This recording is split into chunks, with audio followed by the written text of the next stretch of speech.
Have you ever considered going carnivore? Is the hype around it real?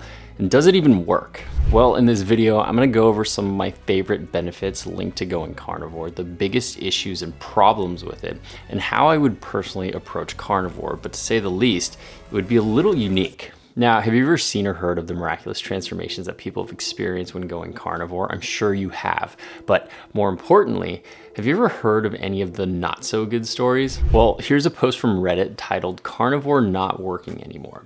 Anyone here hit a wall with carnivore and improved their health with animal-based? I've been carnivore for almost 2 years, but the past month I have felt completely drained of energy. My workouts have become so flat to the point where I took a break from my usual strength training last week due to fatigue. It's frustrating because I still have weight to lose and cystic acne that has never fully cleared up. Currently only doing red meat, salt, and water. I feel like I'm just stressing my body out on carnivore, but I'm worried about adding in fruit and other carbs because it could cause weight gain and may not clear up my acne. Has anyone successfully broken through weight loss plateaus and resolved other health issues by switching from carnivore to animal-based? So there's a lot of clues here, but before we go over the biggest problems with carnivore, we should review some of the incredible anecdotal successes people experience on a daily basis, because it's actually pretty amazing what people can resolve when going carnivore. First, we have fat loss, then we have improved insulin sensitivity and elimination of type 2 diabetes. We also have improved energy, remission of numerous autoimmune diseases, reduced inflammation, reduced brain fog, improved digestion, improved skin complexion, and a whole lot more. Now, this sounds pretty amazing, but we need to understand that there are two critical reasons why carnivore helps these issues. So every health and fat loss journey is gonna start in the gut. If you have poor gut health, you're never gonna see dramatic improvements that actually last. Now, if a person is eating the standard American diet, approximately 70% of their food is coming from ultra-processed sources. This means two things. That person is eating food that's poisoned with additives, preservatives, and other horrible ingredients like high fructose corn syrup, seed oils, artificial sweeteners, fortified iron, pesticides and herbicides, and also food coloring.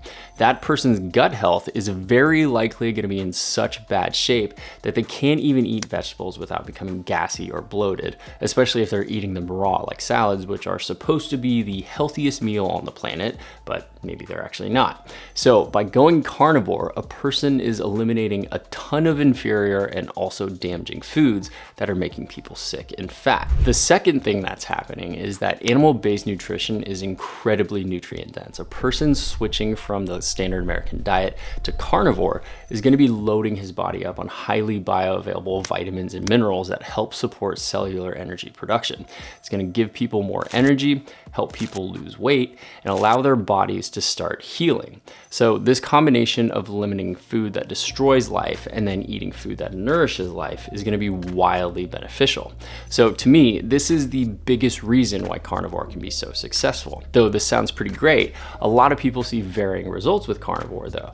It's not going to be perfect, and that's because there are two pretty big issues with it. The first issue with carnivore is that people are eating a diet that's unbalanced from an amino acid perspective. But what does that really mean though? Well, an animal's edible tissue is typically composed of about 25 to 35% collagen-based protein, which contains large quantities of amino acids like glycine and proline.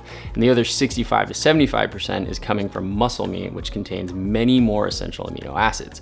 Historically speaking though, we used to eat the entire animal, and we just don't really do that anymore. So today, about 2 to 3% of a person's protein intake is coming from collagen-based protein, and as a result, we're over-consuming amino acids like tryptophan, cysteine, and methionine, which can have inflammatory or anti-metabolic effects if consumed in excess.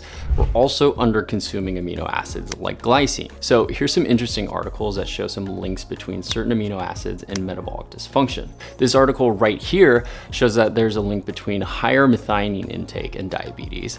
Here's another article that shows the link between tryptophan consumption and its inhibitory effects on TPO, or thyroid peroxidase, which interferes with the synthesis of thyroid hormones, which are necessary for maintaining our body's metabolism. And then this article right here shows that even high levels of serum branched chain amino acids are linked to type 2 diabetes and insulin resistance. Now, I'm not saying that animal-based protein is a problem in itself. It could just be a problem if we're consuming it in excess without balancing our amino acids. But before we get into that, the second problem is that I don't really think it's optimal nutrition, though it is nutrient dense. It can be really easy to underconsume certain amino acids, vitamins, and minerals. For example, glycine is required to make glutathione, which is one of the most potent antioxidants in the body. And vitamin C also helps regenerate oxidized glutathione. So it's pretty hard to get an abundance of vitamin C and glycine if you're just doing a basic muscle meat carnivore plan.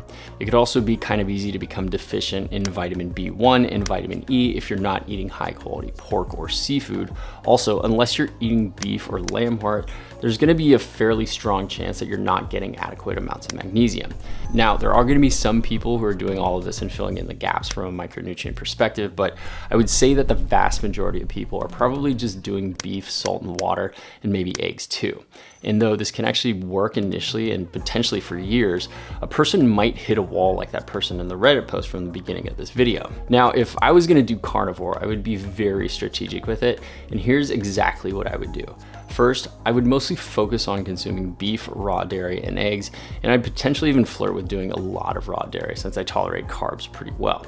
Second, collagen-based proteins are going to be higher in those non-essential amino acids like glycine and proline, which have anti-inflammatory properties. They can also balance out or mimic methionine restriction. And this would actually be a pretty big priority, which means I'd be eating a lot of collagen-based proteins like bone broths and beef gelatin. And this would actually be extremely beneficial for someone who has gut issues, since glycine is known for its gut healing properties. Now, the third thing I would do is incorporate organ meats like beef liver and beef or lamb heart, since this is going to be a great source of minerals like magnesium and numerous other vitamins. I would also incorporate some seafood like shrimp, oysters, scallops, and fish every now and then. And then this would mostly be for the wide spectrum of micronutrients that they contain. And then if I could find some high quality pork, I'd try to eat that regularly to get the vitamin B1, but high quality pork can actually be kind of hard to find. So the big question is, who should be doing this, and is this worth trying?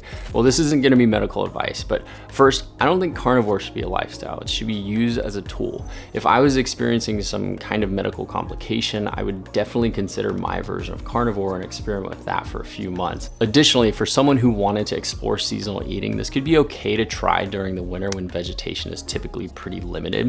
This could also be really beneficial for fat loss too. But if you're healthy and you're in good shape, I probably wouldn't do it. So personally, I don't think I'm going to be trying it anytime soon. Now, one of the most important things to understand is that everyone's going to be different and needs to weigh out their options based on their own individual needs. Now, if you're interested in carnivore and you want to learn more about dairy, its downsides, and its benefits, watch this video right here where I talk about if raw milk is safe to drink.